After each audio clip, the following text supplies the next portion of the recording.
Baik, Assalamualaikum warahmatullahi wabarakatuh.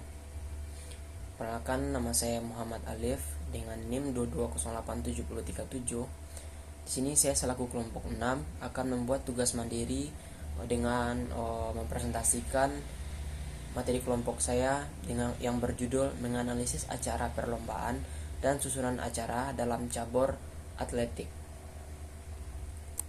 Baik, topik pembahasannya yaitu memahami struktur dan proses perlombaan cabang olahraga atletik. Atletik adalah cabang olahraga yang meliputi berbagai jenis perlombaan, seperti lari, lompat, dan lempar. Menganalisis susunan acara penting untuk memahami bagaimana perlombaan diorganisasi dan dilaksanakan, serta untuk meningkatkan efisiensi dan pengalaman bagi atlet dan juga penonton yang menyaksikan. Baik, selanjutnya jenis-jenis perlombaan pada cabur atletik. Yang pertama ada lari. Yang pertama, lari terdiri dari sprint dengan jarak yang pertama 100 meter, yang kedua 200 meter, dan ada jarak menengah 800 meter hingga 1500 meter, dan jarak jauh terhitung mulai dari 5000 meter atau 5 kilo hingga 10.000 meter atau 10 kilo. Yang kedua ada jenis perlombaan atletiknya itu lompat, di mana lompat meliputi lompat jauh, lompat tinggi, dan lompat galah. Dan yang ketiga itu ada lempar. Yang lempar termasuk lempar lembing, lempar cakram, dan lempar tolak peluru. Setiap jenis perlombaan memiliki aturan dan format yang berbeda, yang mempengaruhi cara penyelenggaraan dari olahraga atau perlombaan atletik. Baik, selanjutnya susunan acara perlombaan cabur atletik.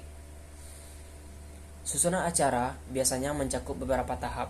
Yang pertama yaitu ada pemanasan, di mana atlet melakukan pemanasan untuk menghindari cedera. Jadi sebelum atlet itu memulai perlombaan, atlet diharuskan melakukan pemanasan untuk menghindari terjadinya cedera. Yang kedua yaitu perlombaan utama. Perlombaan utama dilaksanakan sesuai dengan jadwal, dimulai dari kategori yang lebih ringan hingga yang lebih berat. Yang ketiga yaitu penyerahan medali.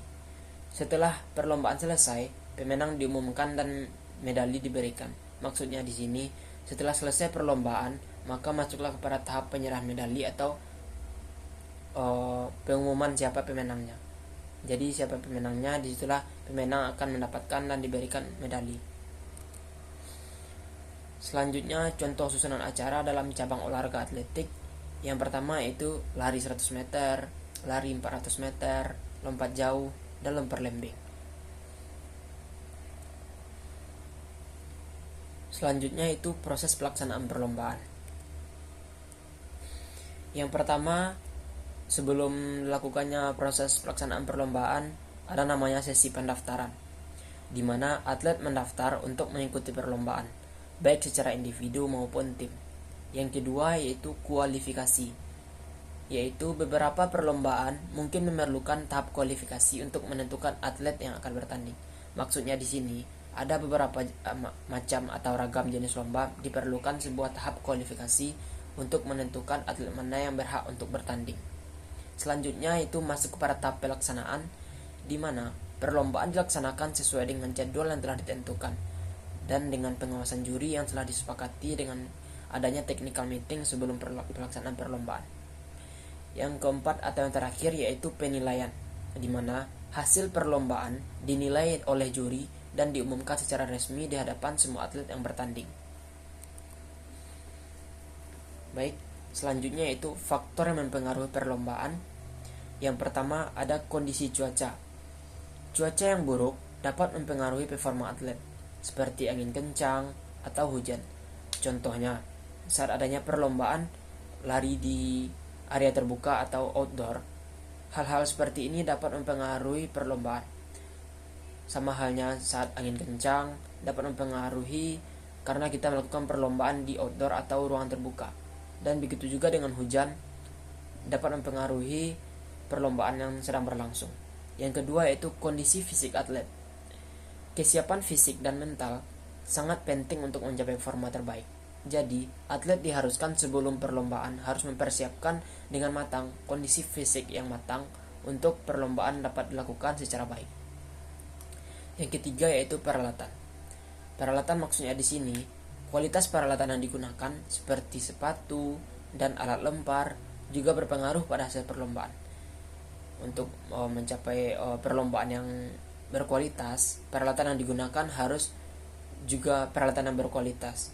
Seperti alat-alat lempar yang digunakan harus mencapai standar yang sesuai dengan ketentuan-ketentuan dan juga mempengaruhi hasil pada perlombaan tersebut. Jadi peralatan yang digunakan harus sesuai dengan standar supaya dapat atlet melakukan perlombaan dengan baik. Baik, mungkin hanya segitu pembahasan topik dari saya. Mungkin terlebih dan terkurang saya mohon maaf. Sekian dari materi saya, yaitu menganalisis acara perlombaan dan susunan acara cabur atletik. Saya akhiri. Assalamualaikum warahmatullahi wabarakatuh.